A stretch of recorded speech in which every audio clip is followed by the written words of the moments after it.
please. Pledge Allegiance to the flag of the United States of America and to the republic for which it stands, one nation, under God, indivisible, with liberty and justice for all.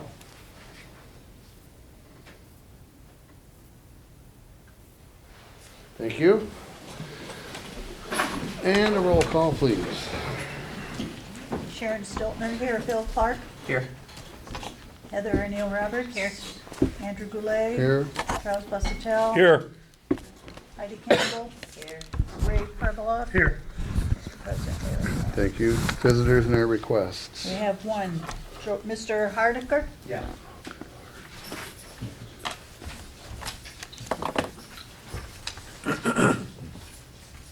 I'm George Harker, we're at 5822 Jangle Road.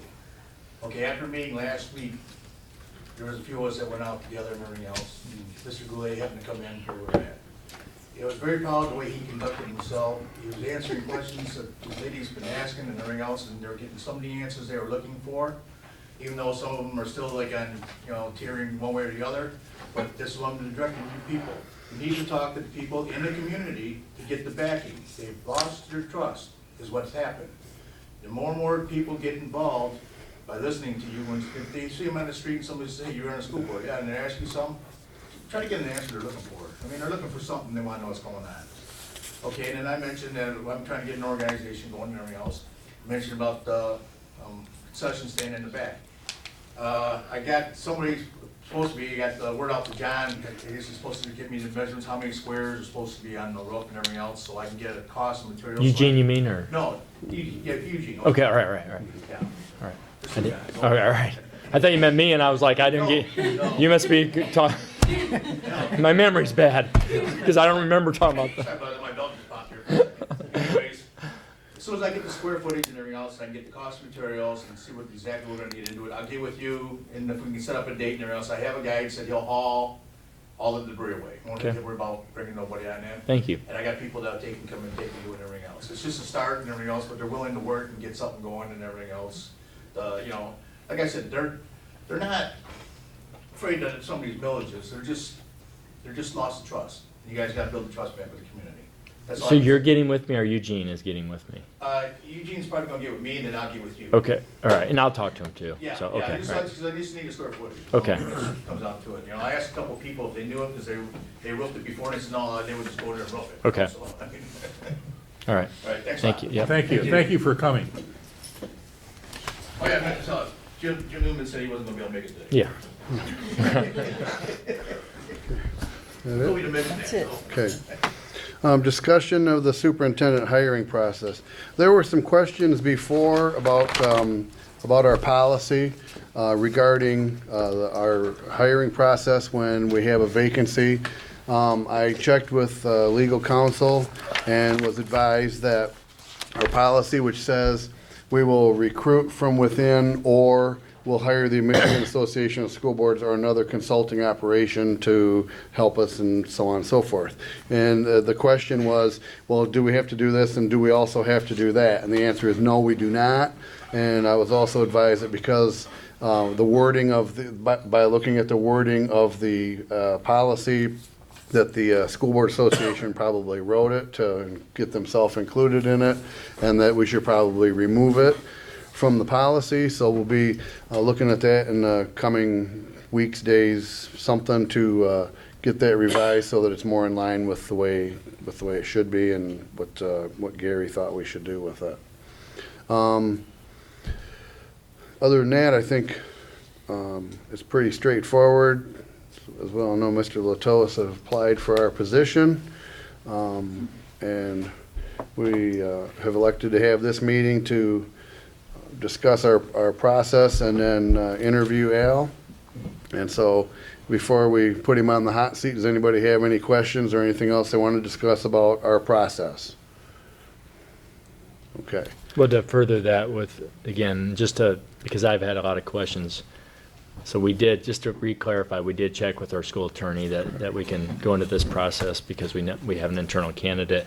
To further that, in the correspondence with Gary Fletcher, our school attorney, the board can decide tonight to offer a contract or not. So I'm not saying that you do that. I'm just making sure everyone understands the process. That's part of your discussion. So I just want to make Right. sure everyone And I'm- understands. and I'm glad- That's up to you. I'm glad you have this sitting here. Yeah.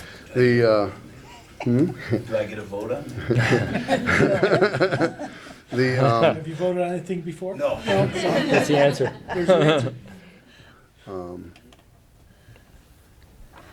So per Gary, thank you. Per Gary's recommendation, I received an email from him that we call a special meeting. That would be this one, to discuss with Al and interview him this process.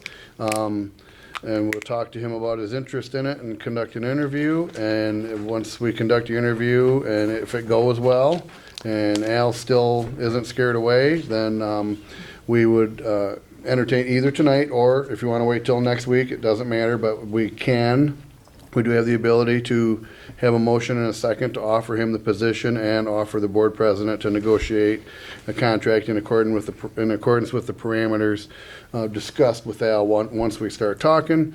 And assuming that all that passes and everybody, and the board is copacetic with that, then Al and I sit down and hammer out what terms he's looking for and what we're looking for, and we'll bring it to the board to either approve or disapprove and move forward from there. Anybody have any questions? Yes.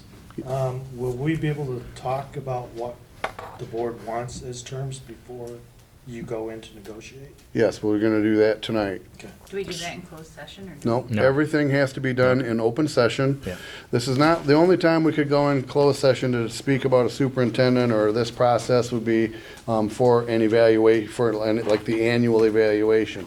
When we were starting into, after our class in February, when we were starting into the evaluation process with John, it was like, well, so quarterly, we'd like to review where things are at, and he explains to us, and we ask questions and keep moving forward, so that then in December, we sit down and we go through the evaluation all together. That we do in closed session. The periodic meetings in between and meetings such as this all have to be in open session. What might be appropriate in common is the board would decide on, and I think it'd be appropriate if this scenario happened tonight, that I'll leave the room. But that, it's his decision. He's a citizen, he can be here. But, salary in half. but, Yeah. sir, did you fill out the paperwork that said? But would be for the board to discuss the parameters for the board president to negotiate. Now, I'm not saying that's what we're doing this evening. I'm just saying that's what would be typical for in open session, so. Then all you right. just go on the tape and watch you say it. Well, we wouldn't show it till after. Andy, can you clarify, what was the language that they suggested we remove?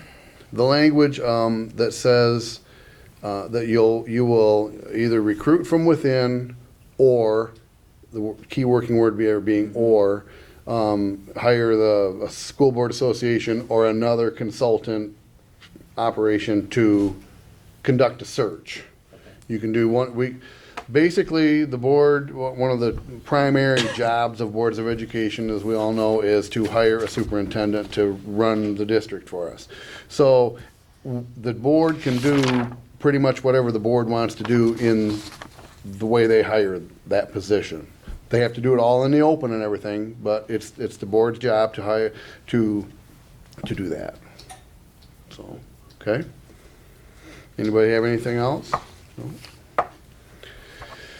Okay, we have, what we did was, we got the questions from the last time, and weeded some out that don't particularly apply here because, well, Al's been with us for 25 years, and so a lot of it doesn't really apply and we know pretty much, who he is and what he's done for us and things of that nature. So a lot of that has been cut out of those original questions. I understand some of the board members have additional questions that they want to ask. I have not been privy to those. What I'd like to ask, if somebody's got questions, if it can piggyback onto another question that's being asked kind of as a follow-up, that might kind of help move things, in a positive direction. But you're certainly free to do what you would like. And so here we go. So thanks for doing this and for your nice letter that you wrote, which is very, very well done. And, so why weren't you afraid? Well, I mean, you touched on it, Andy, a little bit. I've been with the district for, this is actually my 23rd year in the district, 25th in education. And 23 years in Algonac, teacher, assistant principal, athletic director, assistant superintendent. You see a lot of things. I don't think there's a lot of things that come to me anymore that surprise me. It's a situation where I know where we're at financially, I know where we're at academically, I know the things that still need to be done in this district, and we're set up well, I think, but there's some work to do, and we need to move forward still, and I think I'm the person to lead us there. Like I said, I think my experience will help us through some of those situations I've been through when we scored very high and we've been very good financially, and then I've seen, the highs and lows of both ways, and like I said, I think I'm prepared and ready to move. Okay, and what changes do you think, we've, 3 years ago now, we consolidated to a 2-campus district and things of that nature, and there were a lot of changes that happened, and most of it's gone very, very smoothly, I think you would agree.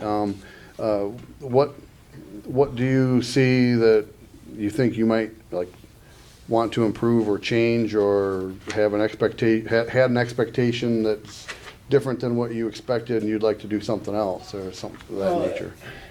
In terms of major changes to the, logistical part of day-to-day operations, I don't think there needs to be a whole lot. I think we need to prioritize and focus certain areas, and, I always go back to academics because I think that's always an area that no matter what the financial state is of the district, that you can move forward in, and when it becomes a priority to everybody in the organization, I think that we can get there.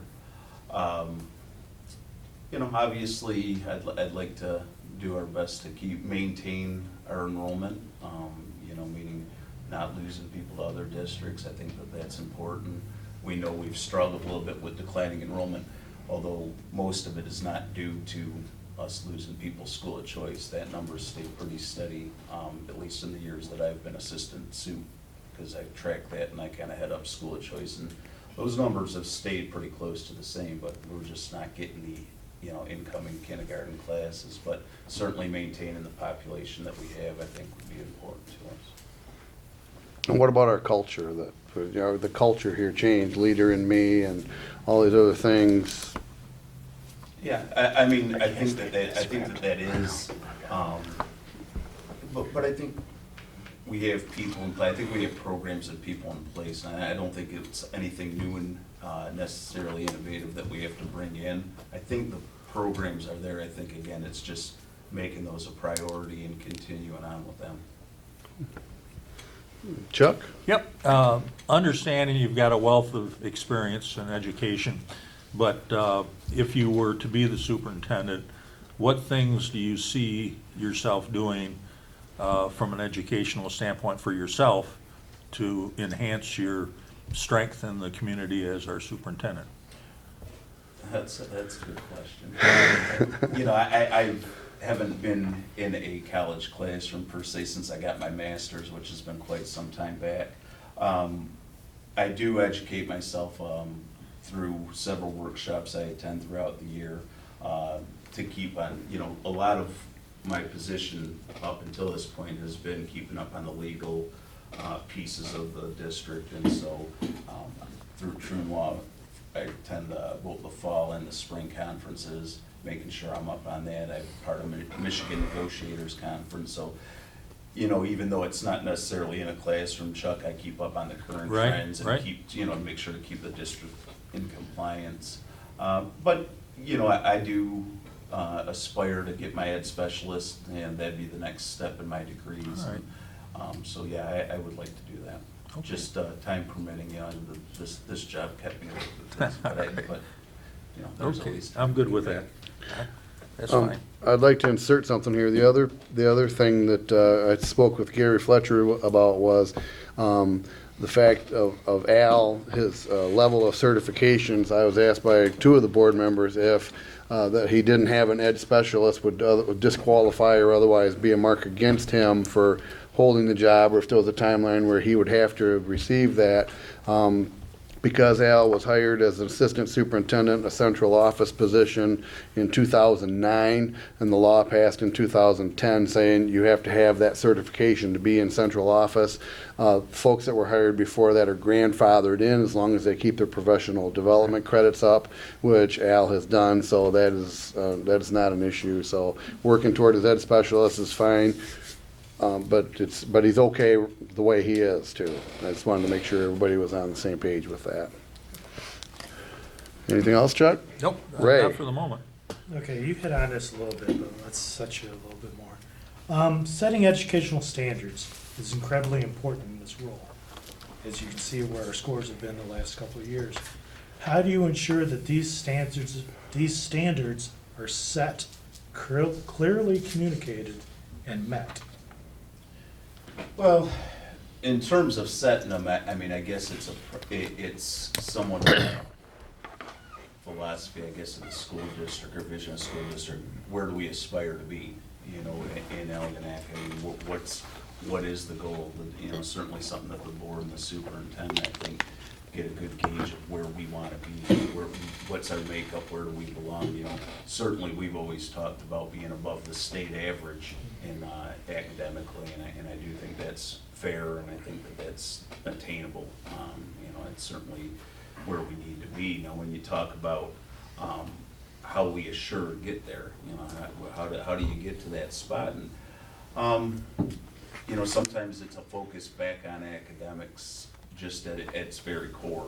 You know, right now we have a lot of things going financially, and we know that we're declining enrollment, but like I said, the one standard is you still have kids in front of teachers. And when the priority becomes, you know, we've done it before here where the focus became how do we get our kids to raise their student achievement, and then it's a matter of me communicating that to administrators communicating that to their teachers, and then getting them the resources to follow through on that. And just so you know, the state average is my failure line. Fair enough. And then I have one more. There are certain groups out in this community that we really need to go out and reach. How do you plan on doing that? Well, I guess when you're talking in terms of groups, be a little more specific. Are we talking strictly community members? Are we talking parents? Are we Community. talking kids? The community, the no groups Right. right now, that we Right. need to change their Embrace ideas and that. change their ways and get them to accept giving us a chance again. Right. Well, I think a lot of it is me being visible. If I were to be in this position, I think you need to be out there. And, you know, John's done a real good job of, and I do watch this. I've never seen John in 3 years ever decline a phone call, ever turn down a meeting, ever not have time for someone when they come into the office. And that goes a long way. I know not everyone's comfortable coming in and talking to the superintendent, I get that, so there's gotta be other methods, but I think that's a start. You have to make yourself available, and you have to be approachable, and you have to be able to, you know, be out in the community and make sure that you're talking to people. Some of the people, Ray, to be honest with you, I don't know how to fit. You know, maybe it's a conversation of them getting to know me, maybe it's a conversation of, you know, talking a little bit about my background, talking about my ideas, but you know, certainly, again, being approachable and being available, I think is a start. Thank you. So, tough financial times, right, as you're aware. I mean, looking forward, what are the, what would you say are the top 3 priorities, right? Got, their, I don't know, what's the word I'm looking for, but you know, we have to prioritize, right? Well, I mean, priority number 1, Phil, probably never changes, I don't think, in education. Priority number 1 is gonna be, we need to get students achieving at the level they should be. And like I said, I go back to, that doesn't make a difference where we are financially. That's still gotta be the number 1 priority. So, you know, again, getting teachers resources, getting kids the best instruction possible. You know, I would say right behind that is getting control of the budget. And I think, you know, John's left us in a good spot. I think we're moving in that direction. Obviously, you're always gonna be battling declining enrollment, or at least until we finally flatline with that a little bit, and that is a challenge. But again, planning for that, kind of looking ahead and knowing what numbers are coming at you enrollment wise, and, making your cuts or setting your budget based on that. So I'd say that'd be my second priority. And then, probably third, I think that, again, ties to this, but we talk about the sinking fund passing, and I mean, that might be the most, upfront, what we gotta take care of next, but, it's crucial, for our kids to get the best education. There's certain things that we need to do as a community and make sure that we're getting the kids those tools, and, part of that is the technology that we can purchase with some of that money, and just having a good place, a nice place to go to school every day. Heidi? We already hit on some of this with Ray, but how would you go about staying in touch with community members and maintaining visibility in the district?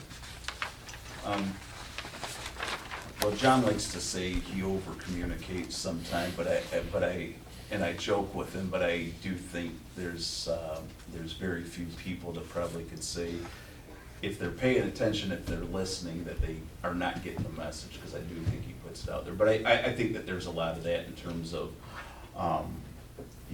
be it your weekly communication to the community, and that does a good job with that. But being out there, being involved in some of the organizations, I think is very important, be it the Rotary or Community Foundation, some of those I think are very important. And again, like I said, I think it's being out there, being approachable, being open, and answering to whoever might have questions for you. Okay, thank you. Heather? All right, now, with all the cuts the teachers have been taking and working with the board to maintain the budget, how do you address their staff morale when it might be a little bit low at times like these? Well, I think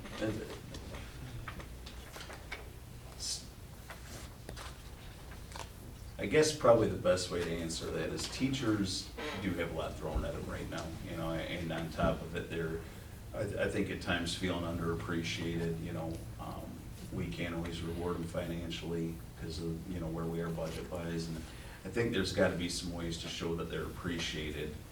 From my point of view, what the things I can do are maybe alleviate some of the things. I mean, teachers are in the business to teach. That's what they enjoy doing. That's what their passion is. They want to be in front of kids. They want to be teaching, but the issue with that sometimes becomes they've got so much other things. Teachers take some of this stuff home. They worry about where we are financially as a district. They worry about these things. And so my thought would be, if they trust me enough to do my job and to get this budget right, it could be one less stressor on them, one less thing that they need to worry about, and they can put that energy and focus back into the classroom. In other words, take as much of there's things they can't control right now. And there's things that happen in Lansing and things that happen that are beyond their control. So let me worry about those types of things. Let me take some of that stress off their plate, and as a result, it might bring up staff morale a little bit. And then, of course, the obvious, celebrate your wins. Make sure that you're taking advantage and appreciating the good stuff.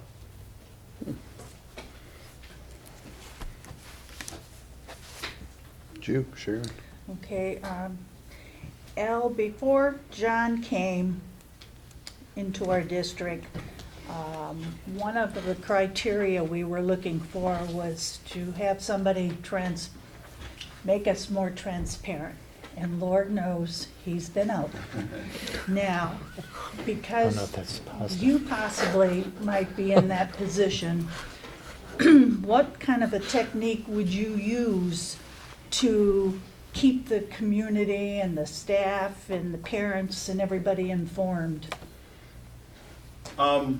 This is something I've thought about before, Sharon, too. So, number one of my things that I would love to see happen, and it's time consuming, so I think it gets overlooked a little bit, but we've had a website for the district for several years, and constantly hear from people that it could be better, it could be more interactive, it could be more up to date, And these are tools, you know, when you start to look at where people go for that information, you know, anymore before they pick up a phone call, they're going onto the website to check this stuff. And if we have things that are out of date or are tough to track or tough to find, it's a problem.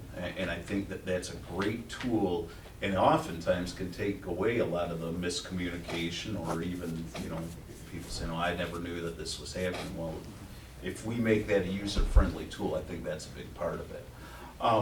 But again, sharing the other things, you know, the transparency part of it, I think, you know, the board's taken a lot of steps to make sure that we're going in that direction. And, you know, if we're open and we're honest and having those conversations in a public forum, I think that that's helpful, and just getting the message out that way. What would be your accountability to us as a board? Well, I mean, ultimately in that position, I think your accountability is to the board, to the community, to the students. And I think that it has to be, if I'm willing to accept that as responsibility, then I am accountable. I am the last answer. I am the last, you know, when there's a question, finger pointing is not, it's not an option. You have to own it, and ultimately it's my responsibility to be involved enough in what's going on in the district in order to make sure that I am accountable, so. Okay, thank you. So, we touched a little bit on bond millage and campaigns and what have you. I think you pretty much described the role that you would need to probably assume in such a campaign.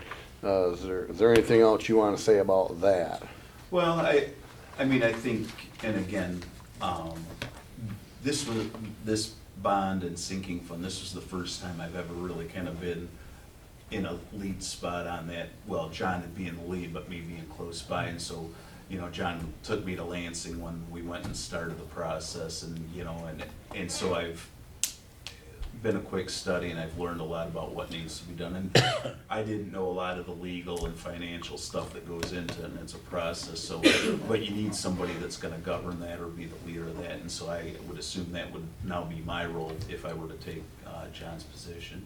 And so I think that that's a big part of it. And then beyond that, it's guiding, you know, being the leader, not necessarily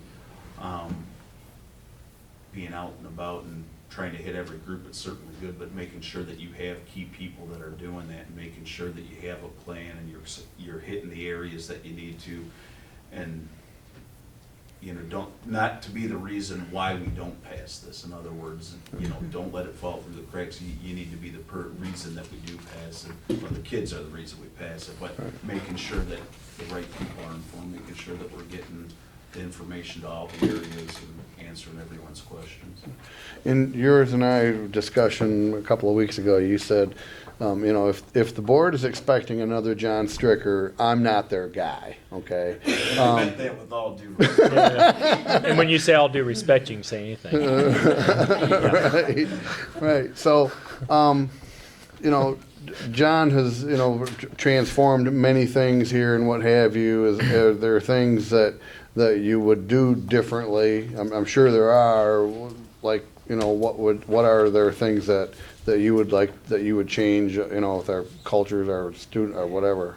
I don't know if it's necessarily change, Andy. I think it's just a leadership style. You know, John's very good at being out in front, and he's a good public speaker. He likes to do those things. Right.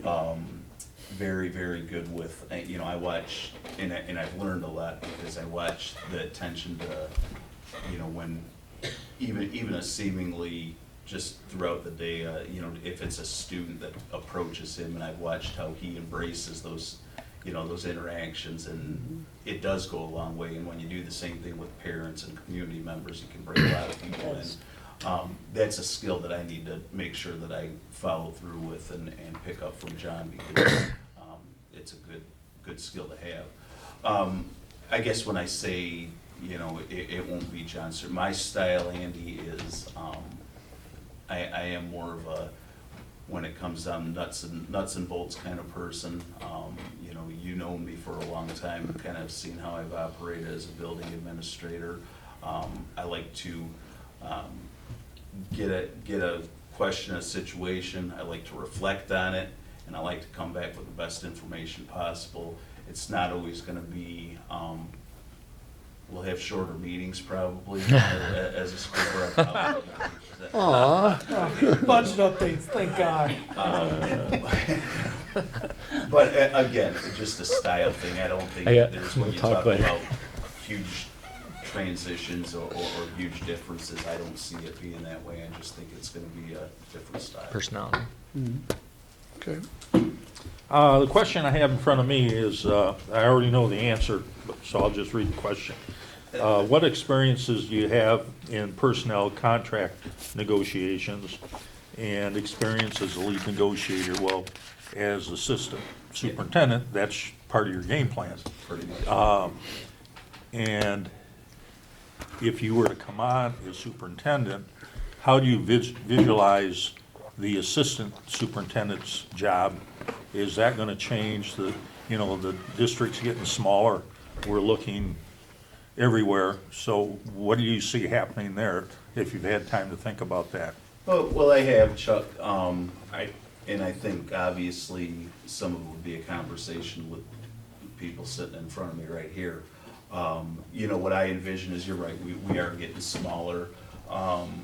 Unfortunately, when you get smaller, the duties and the amount of reporting that you have to do doesn't get smaller along with the district. It stays, so there is a need for those duties to still be done. One of the things I've thought about, we've had several conversations about how do we spread some of those duties out. I happen to know, one of the good parts about being in this district as long as I have been is I do know the strengths and weaknesses of a lot of the people that work underneath us and a lot of the people that either teach or administrative staff here. And I do know the pieces of my current position that would fit certain people and that could be done, and I don't think with missing too much of a beat on them. So I think there'd be a part of it, Chuck, where I think some of those duties could be delegated. Obviously, there's certain parts of it that I feel very comfortable with, human resource stuff. Right, And like you right. talked about negotiations, and those are things that I would still want to be a big part of. And then some of it's gonna be, I do have a plan. I haven't entirely formulated how it would look, but, that would be my thought, is that I think that a lot of those duties with some more time and some more, effort from some folks around here, I think we would be able to handle those duties. Good. It's good to hear you're doing some forward planning already, that's great. Okay, this hits on Chuck a little bit too. How do you determine what you take as a personal matter to you, or do you delegate it to somebody else? Well, like I said, I suppose in that position, not suppose, you are ultimately responsible for everything that takes place in this district. With that said, I have, again, I would always, in my mind, defer, or at least conference with people that I know have expertise in that area. I guess my style is not to micromanage, but certainly to be part of it, be part of a decision, because like I said, ultimately, that comes back to me. There's no deflecting that. And the decisions that get made in this district are gonna come from that desk, and so I guess I would want to be part of a lot of it.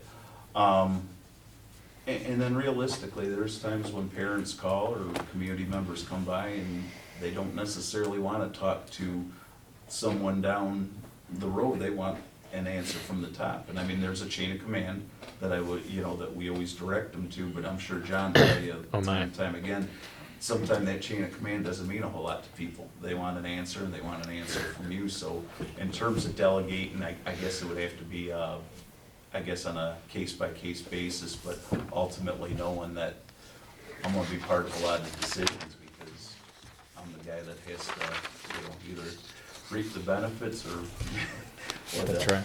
Just take the whipping. One more question. Yep. If you become the superintendent, what's the first thing you think that you can do to put your mark on? That's a really good question, one that I couldn't answer for you, Ray, right now, to be very honest with you. I know, again, within the first few months here, I do think we really have to figure out how we want to move forward with the sinking fund. That's gonna be big for us. Because like I said, that's something that down the road, you know, my goal is to retire from Algonac Community Schools someday. This is where I want to end my career. And, you know, certainly if you're talking about a sinking fund that could take you out 10 years and benefit kids in the district for 10 years, that's important to me. And so that is a focus, and that will be probably a #1 priority. You know, beyond that, Ray, my personality type isn't one where I necessarily have to put the Alatos stamp on something that's not really my style. You know, Not the John Stricker mark? well, We'll do my roast later. This is an interview right now. that's right. Let's keep those separate. I just want to give that a little opening there. There'll be a roast. I'll get the date out. Regardless what happens, he's still my boss till June 30th, so I'm gonna have to Well be- played. I haven't done your evaluation yet Well either. played. Yeah, but we're his boss. Yeah, that's a 30 good point, good point, no. But I do think that, you know, there's some things that are gonna have to be, first and foremost. We are in a pretty good spot though, unlike when maybe John walked in and had to do some things real quick that were some major things. I don't know that we're in that spot right Right. now. If we could get that through, I think that we can kind of settle in and maybe get back to just looking at, you know, straight academics and some of those kind of things. That'd be nice. One more question, then I'm done. Have you ever done a full school budget before? A full school budget, no. Okay. My budgeting experience has been, you know, I do our state and federal programming, which overall is probably close to $1 million by the time you talk about at-risk funding and Title I funding, Title II funding. So I budgeted for that. It's quite a bit different because the number's pretty static. It's not based on student enrollment. It's not based on what the state well, it is based on what the state gives you, but again, it's very steady. So that's an area that, I would rely a lot on the person sitting to my right, for, at least to help me through that piece. Okay, thank you. So I've got two questions that are kind of follow on to, I was gonna like, oh, but then you had one more. So, He wouldn't quit. Yeah. So back to, in the middle there, I heard where you were going about, hey, you know, I think the district had different needs back then, and our needs are a little bit different now. You know, help me get a feel for what you're thinking, like look out a little bit further. So maybe, you know, 2-3 years, you know, strategy, vision, as Andy indicated, right? Our most important job is to hire a superintendent that will move us forward, right? What's Al's, you know, high level version of moving forward over that? Right? Well, I mean, like I said, I believe the kid, I believe because I've witnessed it, I believe the kids in Algonac can learn and can achieve at a high level. And I mean, I really, like I said, I was here back, you know, 15 years ago, even teaching when we were in this spot where, you know, we were at the top of the county, we were achieving at a high level. And so Phil, I guess that's the first part of that would be, you know, 3 years down the road, I want to be that district again. You know, that we were, I think, out in front academically on a lot of things. We were cutting edge on a lot of things. Even our technology was always ahead of the curve on things. So I want to get back to that level. I want to get us back there academically. And, you know, test scores, whatever. I know some people don't put a lot of merit into that, and I don't know that I always do, but I also know that that's how we're judged as a district. So where I may not agree all the time with how your test scores look, and maybe that's not a real good judge of what a district is, it certainly is a big part of it, and it's something that we need to continue to focus on. And so, you know, that I guess if you're looking long-term down the road, 3 years, I want to be that steady district, hopefully financially the same way, get to a spot where we're not fighting to get to 5%. We're good, and like John said, in case you ever have a major issue that needs to be taken care of, you're not feeling like, okay, we're back down to broke, right? And so I do want to be that would be my perfect world, be achieving at a high level, getting kids the right education, and then being in a stable place financially with the district. High performance and smooth sailing. What more could you ask for, right? Our only What'd you wish. expect? Sounds like the America's Cup.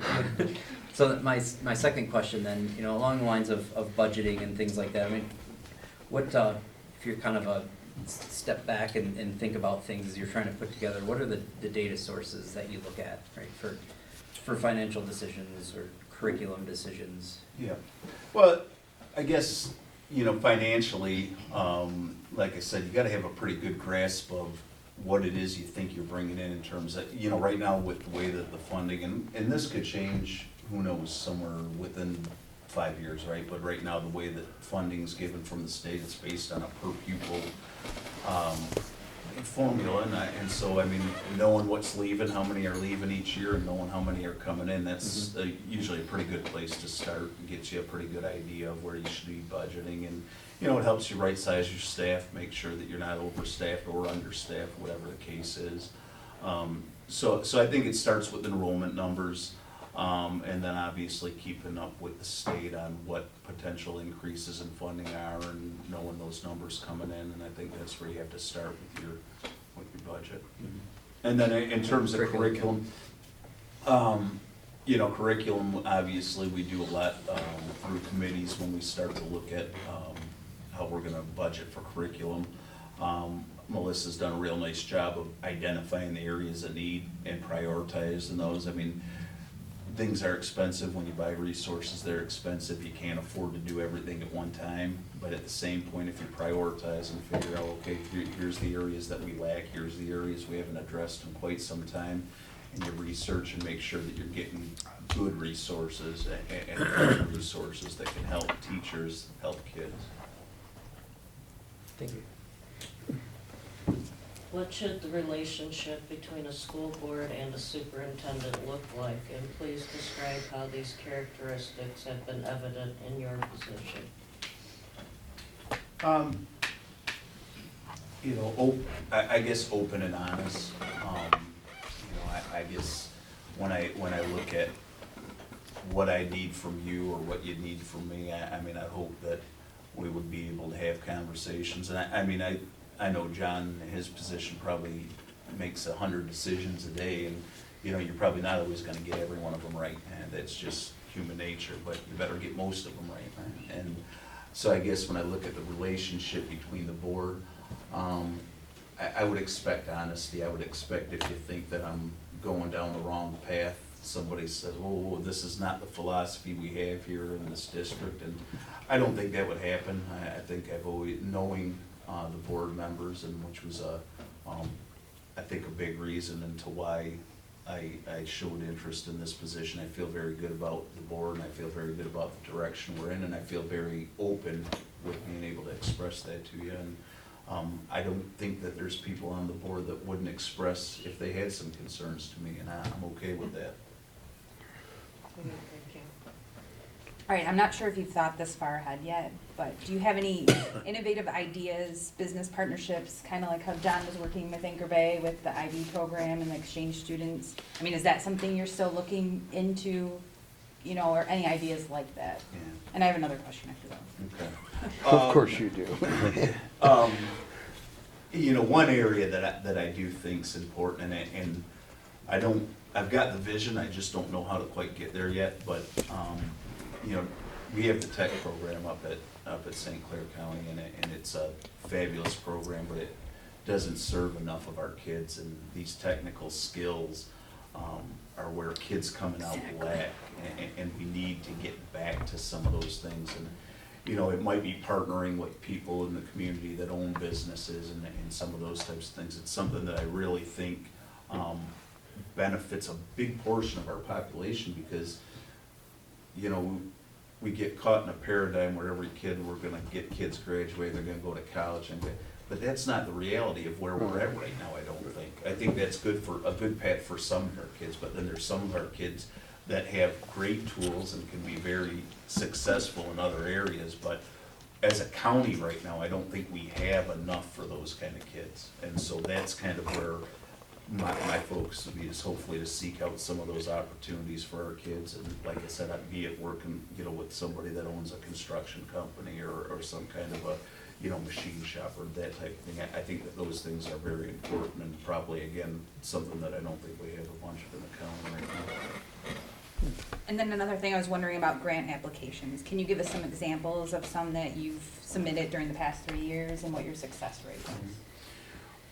Well, chasing every dollar is important, and the state, believe it or not, does put out sometime in my updates, I'll tell you, yeah, we applied for this one and we got it. And they don't always seem real big. They're small increments. Sometimes they're $10,000, sometimes they're $20,000. In the grand scheme of things, it doesn't add up to, it's not gonna save the budget. But at the same point, that money, when you can secure that money, even at $10,000 chunks, $20,000 chunks, it takes away from money that you'd spend in other areas. And so, we've had literacy grants that I've done the last 2 years, $20,000 each that have come in.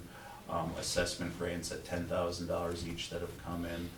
I do the budgeting for, all of our Title I, which is about a $300,000 budget, and our at-risk money, which is about a $500,000 budget. But that's not really fair because those aren't really competitive grants. It's a lot of work to write them, but at the same point, you usually don't get denied for those, so I can't really take a bunch of credit in terms of success rate, but I guess if you screwed them up, you probably wouldn't get them, so, and I've done that for the last, 8, 9 years, and, they've always been approved, so. Al, you've touched on this somewhat, but we've generalized and we know what a teacher does. We think we know what a superintendent does. You've been here 23 years, you've been a teacher, you've had other positions. Can you tell us what you've done? You've been in the background, you're not the superintendent, so you're not in the limelight. On those years, what have you done that you've gained experience and skills that would make you a good superintendent? Well, the nice part about being in, one of the many nice things about being in a district our size is that if you look at central office for the last several years, there's not a lot of us. It's, John and I and a few administrative assistants, and that's it. So, you look in districts that are huge and they have 30 and 40 people that focus on one thing.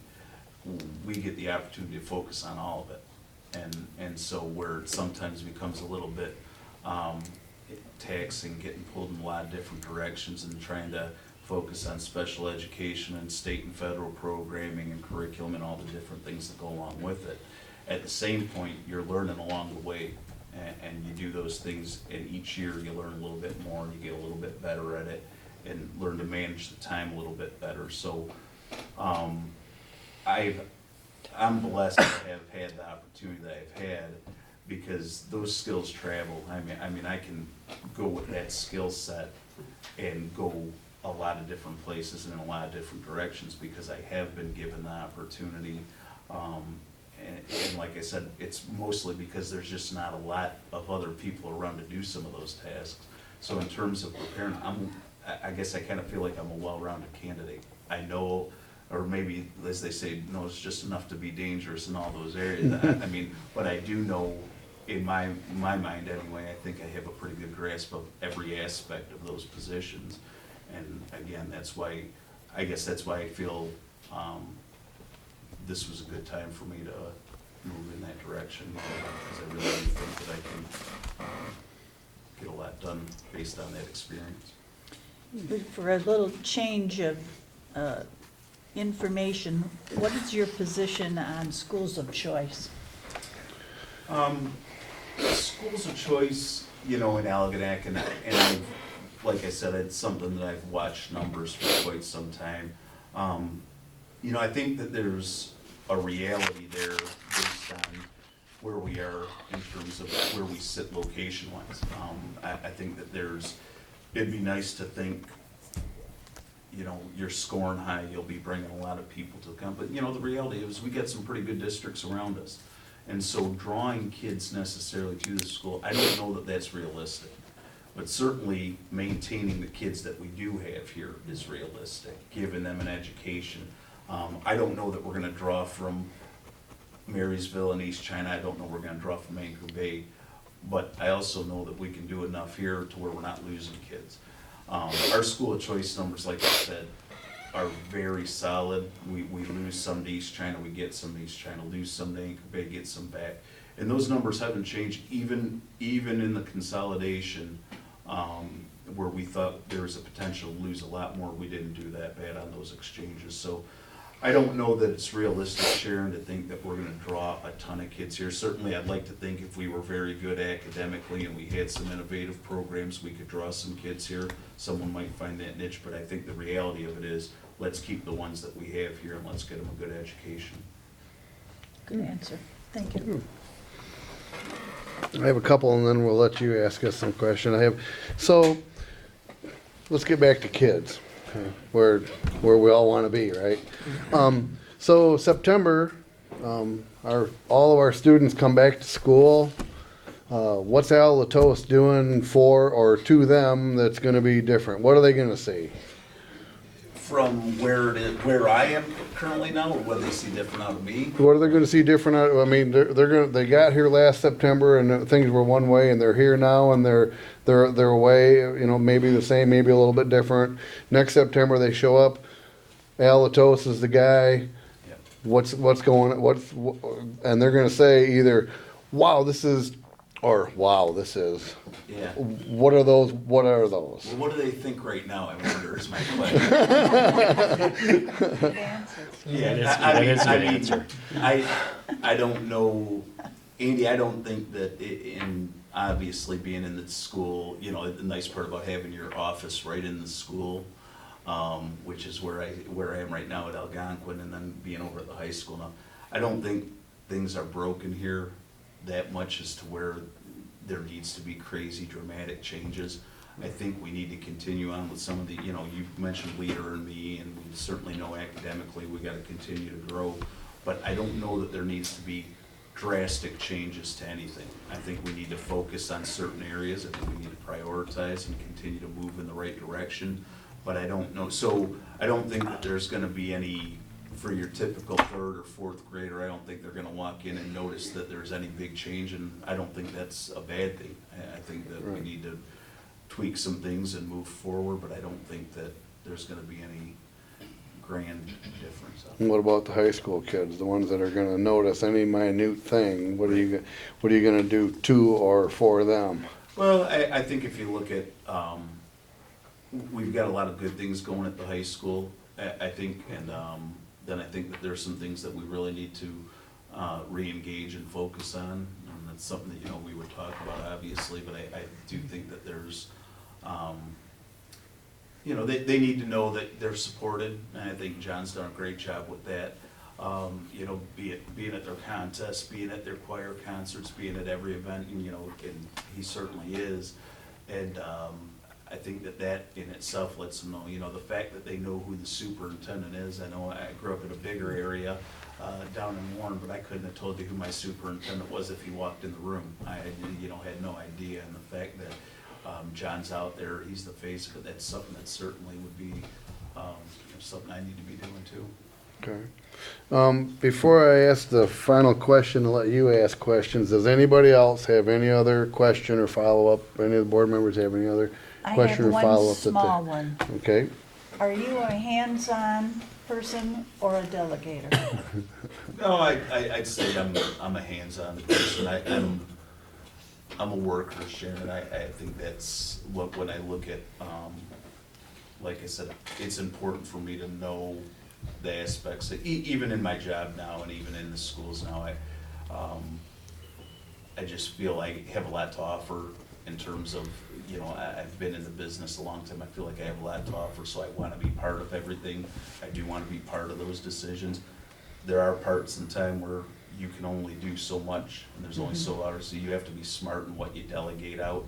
Like I said, things that are ultimately gonna affect this district and are gonna come back and, you know, that I'm gonna have to answer to, I wanna be part of. Good, thank you. All right, and finally, so is there anything else you want us to know? And do you have any questions for us?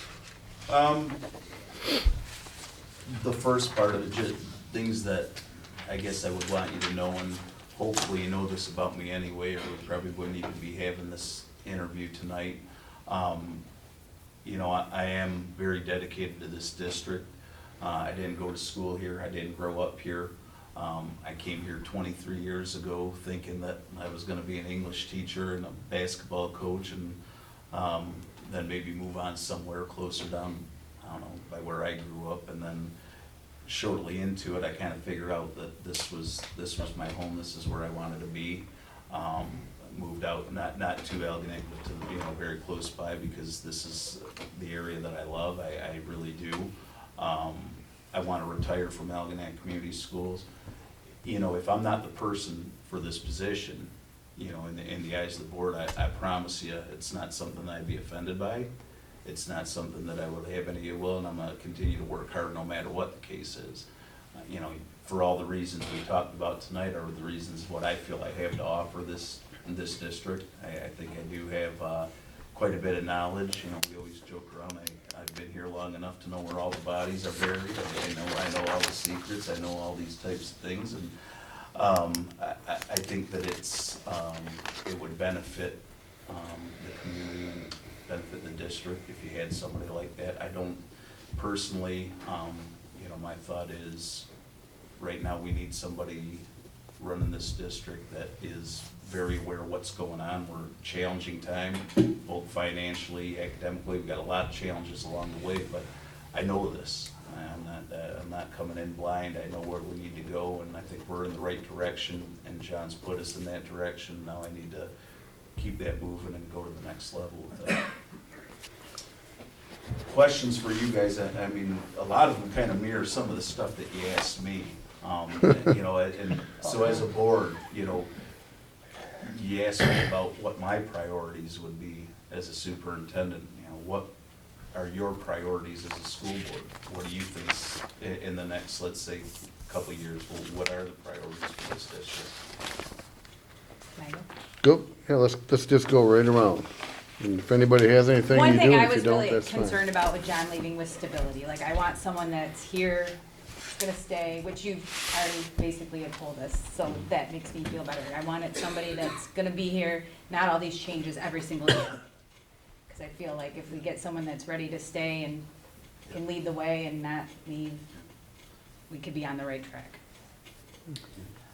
I'm interested in the test scores, keeping them, and like you said earlier, they're not the end-all panacea of what we have, but that's what the people in our community look at. And you could tell them to doomsday that every year it's a different set of students. It's not those same students that are, you know, taking the test year after year. It's another group, and everybody's different. But that, you can't get that through their head, whether that's right or wrong. It's very hard to explain that. So I'd like to be able to see that our test scores are up, so we don't have to meet people in the Kroger's aisle telling them why the test scores did not turn out so good this year, and they were a whole lot better last year. So that's my thing. I'd like to see something that you touched on, and as you said, it's already going on. Leader in me, you know, John reinforcing in particular, not exclusively, but in particular, like our student athletes. You know, you are the leaders. You are the people that the younger ones look up to, and there's an expectation that, you know. And he pointed at himself, and he pointed at them. There's an expectation that I have for you to do that for them, to be that guy. And leader in me, at the lower level, when those students, the more they trickle into this building, it's going to reinforce that whole thing.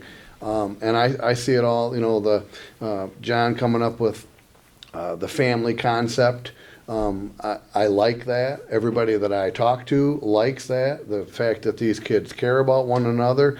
Yeah, or they'll, there are problems with between different sets of kids or whatever. Yeah, I mean, but it's sometimes it can't be helped. Most of the time it can, but that whole culture piece that's important, and I know it's important to the community because I hear it in the aisles at Kroger and other places, and I believe it. Yeah. I think it's stability, and I think the key to get there is, number one, getting this sinking fund passed, so everybody could take a deep breath, the teachers, just everybody. And I think, curriculum, those test scores, right now, in my view, they're totally unacceptable, and they've got to move, and if they don't move, then we got to figure out some changes that'll make those test scores come up. Because they are looked at in the community, and the community associates how much money we're spending versus what are we getting for that, what are our children getting for that. And I think those are key factors for me. Pretty much what Chuck said. I mean, we've talked about it a couple times. The scoring's the number one. Our kids gotta score grade better. But just to see the community come together behind the school district. I mean, to be able to go to a Friday night football game and see 2, 3, 5,000 people there. To drive up to an away game and realize the 20 cards in front of you and the 20 cards behind you are all Algonac people. To get them to support this school in all the areas like that. That's my dream. I mean, we're all Algonac, we're all muskrats here, I believe. That's our dream. It's always been our dream. I mean, to see this town shut down on a Friday night and go enjoy a football game and then come back, have the seats filled for an awards banquet, a choir, a band concert, all that stuff. To get the community to come back to the school and support us the way I know they can. That's my dream. That's my wish. Muskrat pride throughout, right? Mhm. Students, families, neighbors, everyone, community alignment. I think that academic excellence is awesome, and that's where we gotta focus going forward. And, I'll echo that sentiments. I think we need a, positive, steady hand to move us forward. We've been through a lot of turbulence, right? I think we've done a lot of really good things, but it's been hard. It's hard on everyone, right? So I think it's healing time a bit as well as we move forward with all those. I agree, we need to focus on the sinking fund and get the test scores up, but also with curriculum, I wanna see more books coming in, that we keep that going and increase electives.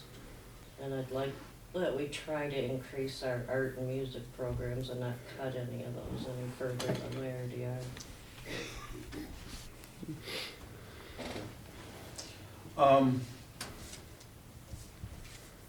And it could be, maybe it's, I know John communicates to you a lot of different ways, and I know everyone has different preference via email, sometimes telephone, whatever. Is there a preferred form of communication from a superintendent to the board that you people prefer? And then maybe that's a question for somewhere down the road, but I'm just, what works for you? Text or email for me. I can't answer my phone during the day, so text or email. You can ask him. He's talked to me like once. Hi, Ray. Wow, this isn't a recording. Wait a second. You're home. Right. Well, you've been around long enough to see, how several superintendents have communicated with the board. I think they all pretty much find their own way to, everybody sitting at this table probably needs just a little bit of something different. I mean, the days of sitting down and making 7 telephone calls to 7 telephone numbers are gone, because most people have at least a couple of telephone numbers anyway, so everybody's needs are a little bit different. And my experience watching the ones that have been here since I've been here is that they figure out what works best for that's the kind of individuality, pain in the neckness part of it, is figuring that out. But then It hasn't been that bad, has it, No, John? no. No, I mean, At least I'll say no. yeah, there you go. We haven't hit you with Skype or FaceTime yet. Right. It's gotta be a face-to-face job. Right, right. I just got like two more. Go ahead. You mentioned, Ray, you know, your baseline bottom of acceptability with test scores and academic achievement is the state average. I guess, give me a feeling on what is the, you know, what do you think in terms of where we are and where we need to go? And what are the expectations academically within this district? I mean, knowing where we are, knowing our population, knowing those types of things as you do, what's realistic? What do you think, where do you think we belong? I have a hard time with that question only because the whole test score thing, I know you guys are test scores, but I have the kid with the test anxiety that I had one. can fail the test, but I go home and I ask her the same questions and she gets 100% Oh, I on think it. we test too much. So Don't get me wrong on I, that. you know, that just, you know, mine's more like how they improve from the beginning of the year to the end of the year. Like what is, you know, their Right. growth, their student growth as like the beginning of the year and that they're where they should be or they're on track with some sort of plan in place of how we're gonna get them to where they need to be. And they're not gonna get left behind. Well, you stated it before. You know where we used to be. Yeah. You know, Fairhaven used to be at 94, 96. Millside, they'd be 1 or 2. I mean, it was always a constant battle between. Right. So there's no reason why we can't be there again. Yeah, I don't think, you know, I think the reasons that we have here, other districts, you know, have the same situations. Right. Right. But, you know, to meet the average of the state is, you know, I mean, we have to be able to do that. Right. That's just, you know, we just have to be able to do that. And I like about measuring from the beginning of the year to the end of the year, and I think that's wonderful that we do that, but we should do it in concert with what's happening statewide. We have, when you're talking about test scores and the state scores, yeah, average is average. I don't want to be below. I mean, that's bad. It would be nice to be higher than the average. Average, I'm thinking with work, anybody can achieve that average, you know? And if it's very difficult for some, and there are students that find that difficult, I think we could find something that would help them to achieve their average. But when you're talking about the whole school and the system, district as a whole, I would like to see something better than average. Okay, so academics aside,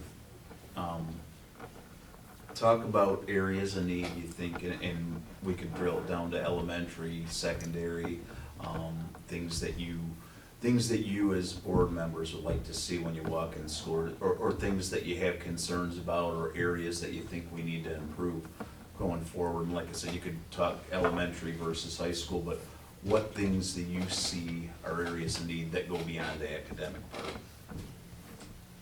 I've had a lot of concerns about the dress code not being enforced at the high school. I've had quite a few people approach me. Okay. You know, you were with us when we went on our site visit. You and Chuck were with us when we went on our site visit to New Lothrop when we hired John. And one of the things we noticed, and we all talked about it later on, was that, on going off of what Heidi said, you know, we told John this later on. I know I told John this. I said, you know, when I walked through the hallways of New Lothrop High School, the students there, they were dressed school and age appropriate. You know, they can do kind of, you know, whatever, but they were dressed school and age appropriate. Everybody looked at you and smiled and said good morning to you or whatever. It was, and you could feel a whole buzz, a whole thing when we were there. We went in classrooms Rochelle Weinkoop's took over and started teaching a class, and these kids were all being interactive with her. It was pretty cool. And I said to John, I said, I like that. I want that. And the first thing he didn't flinch. He said, then I'm going to bring it to you, you know, and he did. And if that is, I agree. If that's, you know, kind of backing off a little bit for whatever reason, that's not good. I think, you know, we had it going that way. I know when I'm in this building and I'm here on a regular basis, and you look nine times out of 10, if your student's walking by you in the hallway, and they'll say something to you right off the bat. So I don't think I don't think it's like come undone or anything. I think, you know. Tighten it up. Well, Yeah, and I think, turn it like, up it's a little, starting yeah. down lower, like in the lower L with the leader and me. Like, you walk into Millside and the kids do, the kindergarten first graders come up to you and they say, welcome to my school, and they'll hold the doors open for you. So I think, you know, that Right. leader in me is kind of instilled in that lower L, and I think eventually, hopefully, if they can keep It's- them all engaged in it, can go up to the Well, I high think school right level. now with the high school, in the condition it is, I mean, with the garbage cans sitting there collecting water, they don't have pride in their school. We need to fix this school and let the kids feel good about their school again. Right now, they don't feel good about this school, so it's hard to blame them for being a little down. We've disappointed them, and it's our job to bring it back.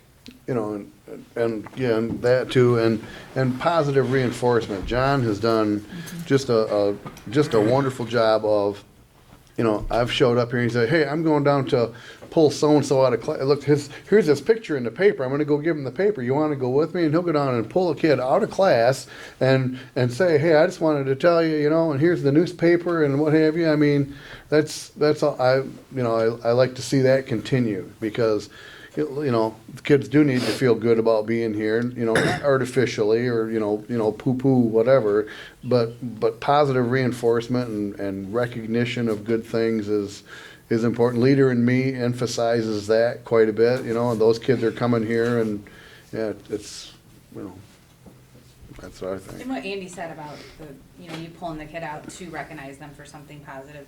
I had my assistant principal when I was in high school did that for me. Like, I got an all A's one marking period, and he came and got me a Dairy Queen or whatever, and was like, hey, good job, you know, whatever. And I mean, I still remember it to this right. day, you know, Makes a that he difference. did do it. I'm trying to figure out how she had the computer to get on it. You know something's up. And I got a book, actually. He bought me a book and a Dairy Queen.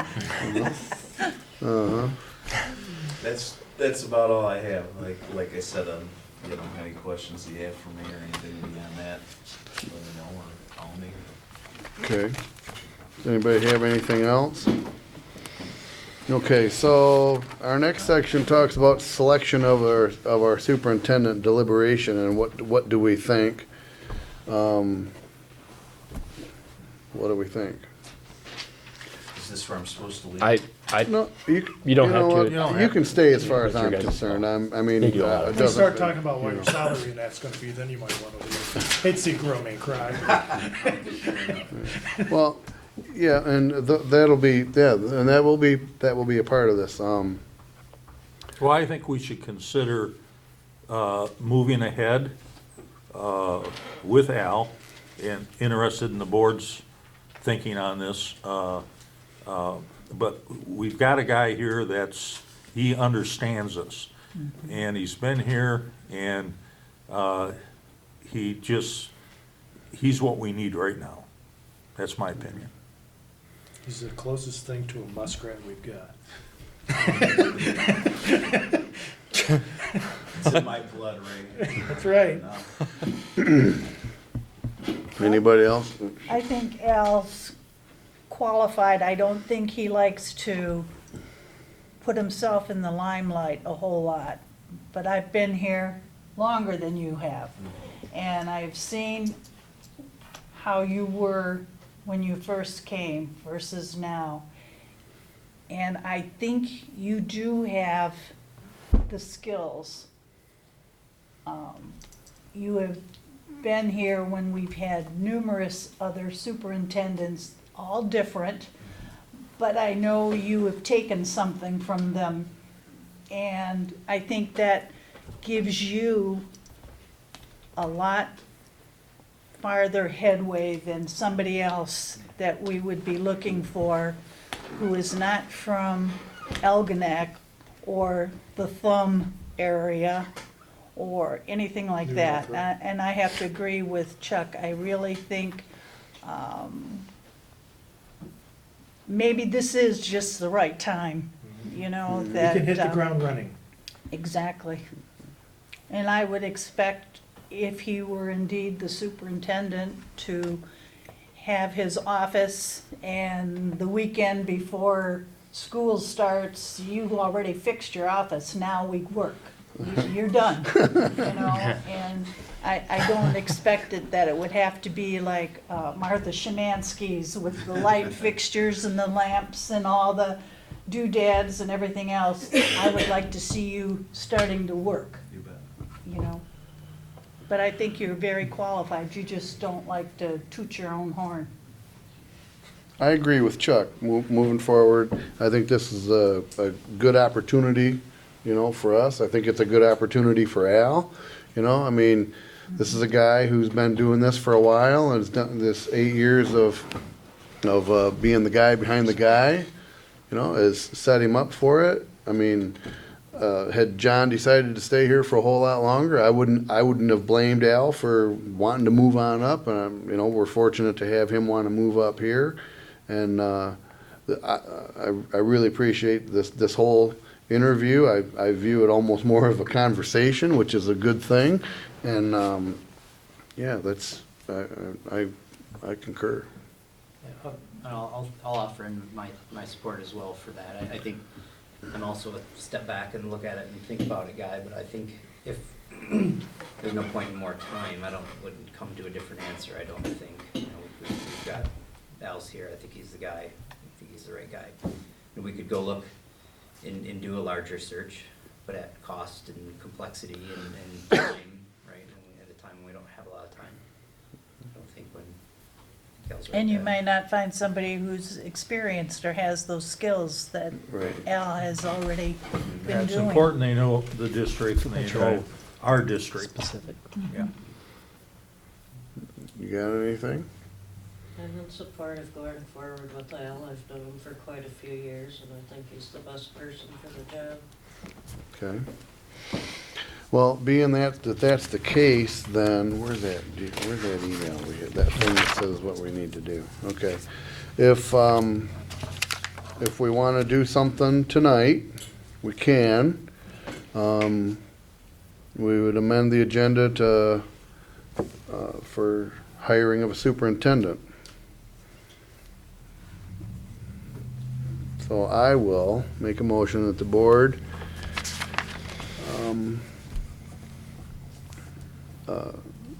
offer Al Latos the position of superintendent of Algonac Community Schools and authorize the board president to negotiate a contract in accordance with the parameters discussed during this meeting. Support. Okay. Is there any discussion? So that means you would go forward and negotiate the contract. We're gonna talk about, we're gonna talk about our ideas about it here, and then Al and I will sit down with a good understanding of what everybody here has talked about, and we'll hammer something out, and we'll get it to Gary, and we'll bring it to you, could probably even have it next Monday, and vote on it. And if we don't like it, then we'll start out and figure something else out, and move that way. I mean, we're offering him the position, pretty much all we gotta do is hammer out the contract. It's not like he can't, I'm sure you and John have been talking anyway, in case you were gonna have to be the interim, or if you were gonna get the job, I'm sure you guys have been talking about that anyway, so, there's no reason any of that transition-ish that's- type stuff can't go Gonna forward. be seamless. Yeah, and, we'll keep it going, so that would be, you know, pretty easy. Anyone else? Okay, all those in favor, aye? Aye. Aye, any opposed? Congratulations. Good job, Al. I'll work hard for you. And he means that. No average. Okay, so parameters of the contract. One of the things that, when John, the day John told me he was leaving, he brought to my attention that Al needs 5 years to qualify for his retirement. Okay. He's 5 years worth of credit short of reaching his retirement. If he becomes the superintendent, a non-tenured position, and the assistant superintendent's job is not there any longer, and this board or future board, before he has that 5 years, Well, now there can be 4-member swings. right? Things have changed, Right. just so the community knows. And that would perhaps hinder him from having something to bump back to be able to fulfill his retirement qualifications. I imagine he probably wants to work longer than that because he's not that old of a guy, and he's got a daughter that's probably going to end up in a really nice school someplace because that's what she'll want. And so my opinion is I think we need to protect Al that way. I asked Gary Fletcher about it. He said that is within it is legal and within the parameters. That's the longest contract you can offer anybody, and it is done. Not everywhere all the time. Most of the time it's 3 years, but in this instance, to get Al to his 5, that's important to me. He's served us well, and he's willing to bend over backwards and do whatever he needs to do to continue to serve us well, and I don't think that's too much to ask. The way Gary explained it to me was, you give him 5, we start him off with 5 right now, and we don't extend, and it's down to 3. And then you go into you add the extension on so that it stays a 3-year contract after that. The normal one. Yeah. Right, so he would be guaranteed his 5 years. He could go into this job knowing he's gonna get his retirement. And then it would go to a 3-year, and we could evergreen for however many years he wants to stay until he retires, or after, or after. That's what I was gonna say. Yeah, or Until yeah, you know, it's not and renewed. that's important to me. I'd be okay if we take it down to the 3-year contract. I just couldn't see putting a 5-year one out right now with the state of the district. But doing it that way, I'd be okay. So start it at a 5 and let it go down to a 3 and continue on with a 3. I can support that. I could. So whatever contract he has now, does this one void that one? Yeah, Well, this he's is a on good- the, this- he's on the administrative contract. Yes. So is he in the one this- where, like, if he left like Lever did, that he would get, Yes. so if this would void that? This That's would, my question. this would void this would void the severance thing, and I'm gonna talk about that in a minute. Okay, I just had that No, question. yes, no, okay, and I wanna get to that in a minute, cause we need to talk about that too. So if, so 5 years, yes, no, 5 years, let it go down to 3, and then keep it at 3 like we're supposed to, yes, yes, yes. Everybody is in, Is concurrence? that what you stated you wanted?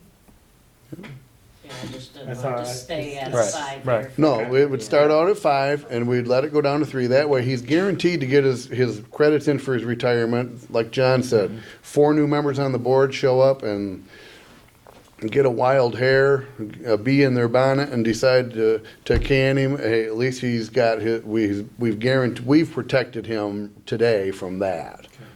Now, I know you're probably gonna hit on this later, but, I don't wanna be in the Mike Sherrill situation where all of a sudden in 3 years he decides, hey, I'm out of here to Midland or Anchor Bay or whatever. Right. And then we owe him Right, that's so what I many was That's what he's vacation gonna Okay. address next. All right. holiday Yeah. pays. I don't wanna be No, involved. I'm gonna. If you decide to leave, you leave with what you got. Well, he's gonna. That's Well, my- I'm gonna address that. It's fine, I think he wants to. Okay. Yeah, okay, I'll explain that now. So Al has, how many years of administrative, The assistant principal? 15 total. 15, so he's got 15 years total. When he and I were talking about this, this was a concern he raised, the severance money that he has accrued over that period of time. is money that if he decided right now to go take a job someplace else before we hire him as a superintendent, we owe, according to the administrative contract, we owe him that money. Right? And so the fair thing to do is to freeze that money. That's it, because he's earned that money. Okay. All right, so freeze that money. There is no severance stipulation in the superintendent's contract. We took that out when we hired John. Okay, John didn't have a problem with that, okay? So it had been before. yeah. All right, so, and, so there would not be, so the money that he has earned so far, it's his money, would stay, and it would be frozen until we decide, until the board decides they want to do something else with it. You know, for him or whatever. So that money freezes and just stays, and then he does not accrue anymore and moving forward. So could he use that money towards, if he wanted to get his ed specialist? Like, is that something you could do with that? That That's is his some, own. that is, His own? Yeah, Okay. that's his Yeah. decision.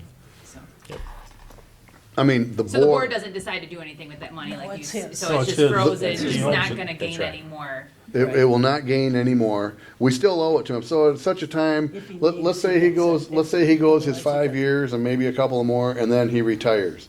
We owe him that money from his administrative time. Right. We owe it to him. And that money, we're, you know, I talked to Andy about if indeed this came to be, the idea of freezing that money, when you calculate, is based on a per daily rate. And so it's per diem rate is how they calculate that money.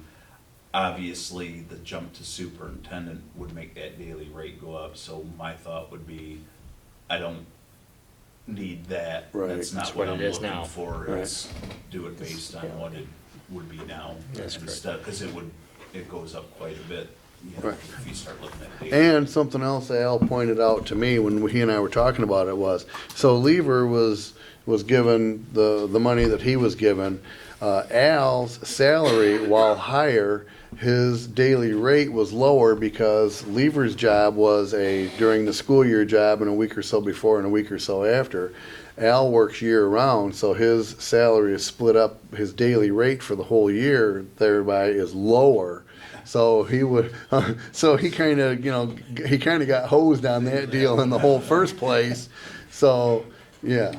You had to bring it to our attention, huh? Yeah, well, I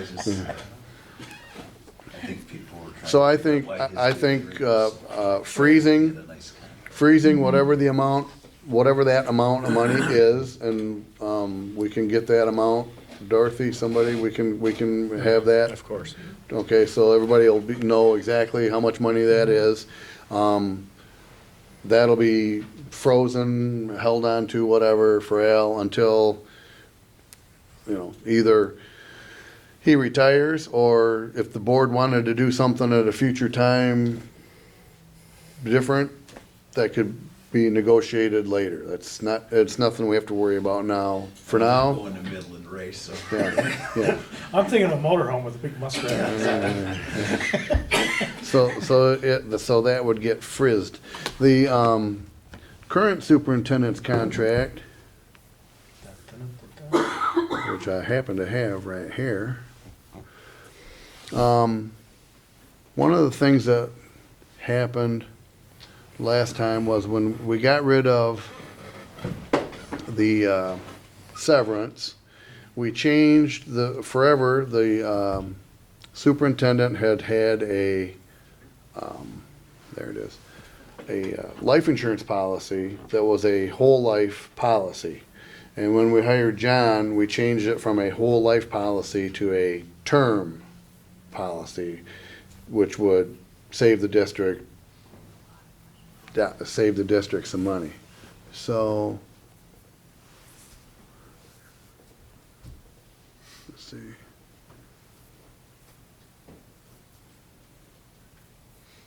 We'll go hurry up past that bonus thing. Well, what I would suggest though is that you Right. basically to mirror my contract. Right, well, that's why I'm looking at Yeah. John's, and, the rest of it's all pretty much boilerplate superintendent contract stuff. which only brings us to one last topic, and that is compensation. So the vacation days and all that stuff would be the same, would we probably work on having that be the same? And this all come back to you. Same as what John. The same as what Okay. John Which is does. pretty standard. Crystal, can we email this contract to everybody so that everybody can see that, please? And then, so compensation. Those of us who were here when we did our superintendent search the last time, we had a consultant, a superintendent search consultant. His name was Rich Ramsey. And the one thing he told us about about what you're gonna pay your superintendent, he said, yes, money's tight and so on and so forth, but the one thing you don't want to skimp out on is your superintendent's salary. Because you're gonna, searching for a brand new one, you're gonna get what you pay for. So, keeping that in mind, we started John at 137, and he took the 2.5% pay cut that everybody else, every employee in the district took the 2.5% pay cut. And so that brings it down to, I don't even know. so, Whatever. come on, we got a math 2.5%. person here somewhere, don't we? What is it, Phil? 34 something. Yeah, come Right on. now, Phil. Come on, Phil. 34 something. So it comes down to, we'll call it approximately 134 and change.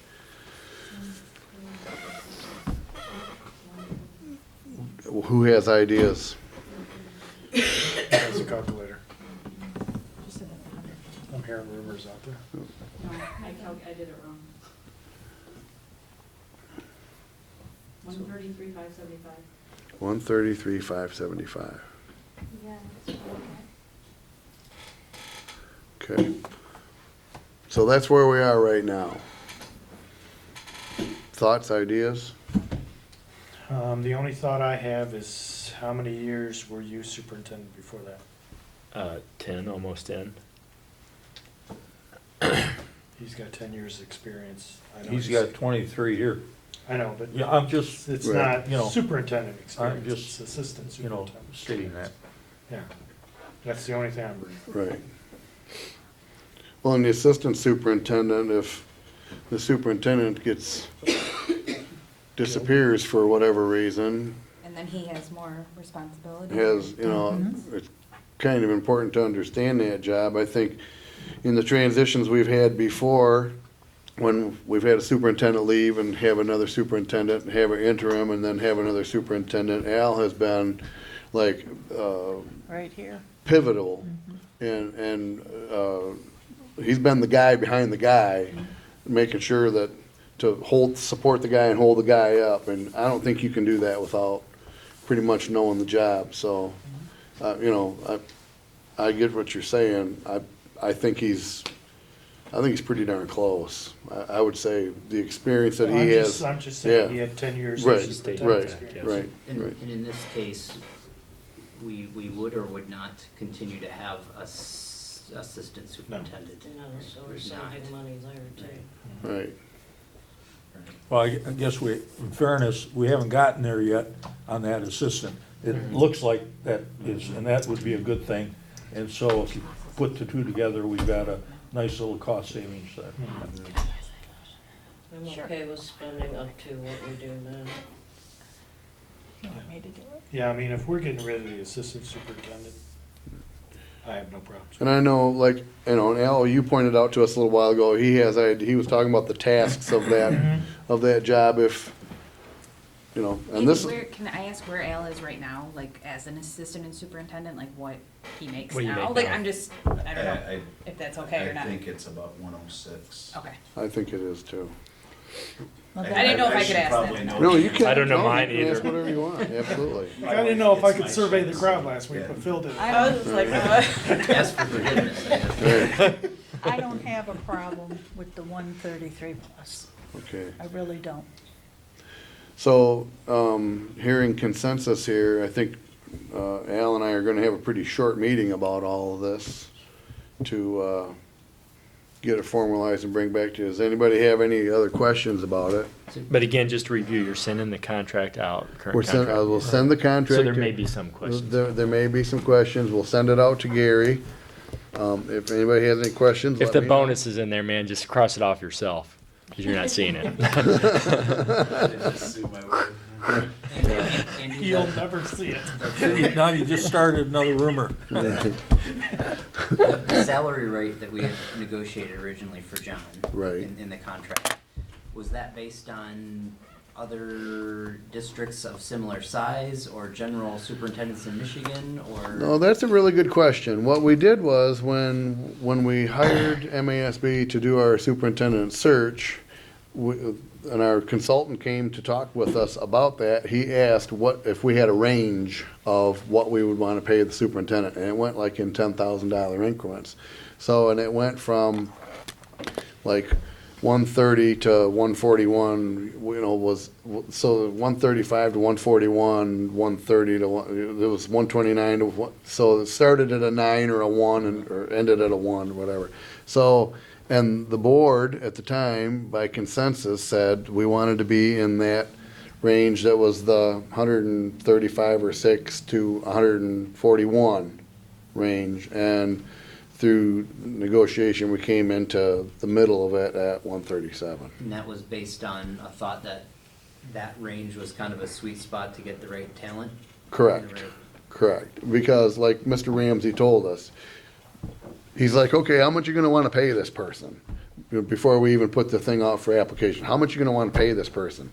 And everybody's like, well, not very much. And he's like, well, yeah, of course not, but you can't skimp on the superintendent's salary. If you want the kind of people, the caliber of people you want to apply for the job and the talent you want to attract to the job will somewhat be commensurate to what you're willing to do for the talent that you're trying to recruit. Also, you wanted them to stay. You didn't Right. want the superintendent to be there for a year and then move on because he could get better pay somewhere else. Well, You know, So, say like we start doing really well and teachers can get their 2.5% back, like would that go back and hit, like, if he could And- be at the pay cut right now with the 2.5? Right, and then- that's, well, that's That's a new another good. contract. Yeah, Contract that's now, right. that's I a little wouldn't, different. yeah, I wouldn't get into that. No, but typically, Al says typically, historically, the I'm super. just asking No, how ty- that works. No, no, Al that's- wants that question answered too. yeah. No, that's a very good question, and historically, when, whatever has happened with the teacher's salary has happened to the superintendent. So if they got a raise, he got a raise. They took a 2.5% pay cut, he took a 2.5% pay cut. So we start out with what we start out with, and then it fluctuates based on. But it's a separate it- contract. Right, I his- just was yeah, curious no, how it that worked, historically where has, that percentage though is, yeah, historically, that's how it's worked. And that's how it works like most places. It's not just an Algonac thing. Well, I know my last seminar, they were stating they expected up to 40 superintendent jobs to Correct. be up for Michigan this year. Right. And because of all the cuts where there isn't any more assistant superintendents, they don't have 40 superintendent people to fill them. So now they're talking about going out to 5 different states and advertising. So that's gonna drive your price up right then and there. And we had board members the last time around, we had board members who said, we gave this range and the top of the range was 141, give him the money. And we had other people that said, no, we have a bottom of the range, give him that money. I mean, so we landed it kind of in the middle of the range at the 137. Thank you. With the promise of a $2,000 a year bonus. Yeah. Teddy never got. It was a promise, though. No reply. Well, can you put that together and get these contracts out to us so we can look at them? I think, And yep. then, so we can move forward? Yep, we can, and depending on how busy Gary is, I can get a hold of Gary tomorrow. We can, Al and I can probably get it together pretty quick and get it to Gary in the next couple days. Hell, we could probably even have it for you Monday. Well, my biggest thing was the severance. So, Right, and the severance is, that's not even gonna be a deal, that money, that he is owed that money now. Oh, yeah, I had no problems Yeah, with this yeah, other, right. but But- I mean, and as superintendent. It's not in the, it's not in John's, and yeah, that's gone. so just, I wanna make sure, we need to get John's contract now, to the board. Correct. Then For the that, language. or a little while ago, And then yeah, we'll I- also get, right. after you and Al have gotten Right, I it, asked, okay. I asked All right. Crystal, a little, Gary. that's what I, Yep. that's what I was asking her email, everybody, was a Yep. copy of Yep. this one that I'm looking at right now. Good, Yeah, I'm good. okay. Anybody have anything else about it they wanna talk about? Can Okay. we have a motion to adjourn then, or do you? Yeah, Yes, we Okay, can. I'll make a motion to adjourn. well, thank you. I second that. It's been moved and supported. All those in favor, aye? Aye. Aye, any opposed? That passes.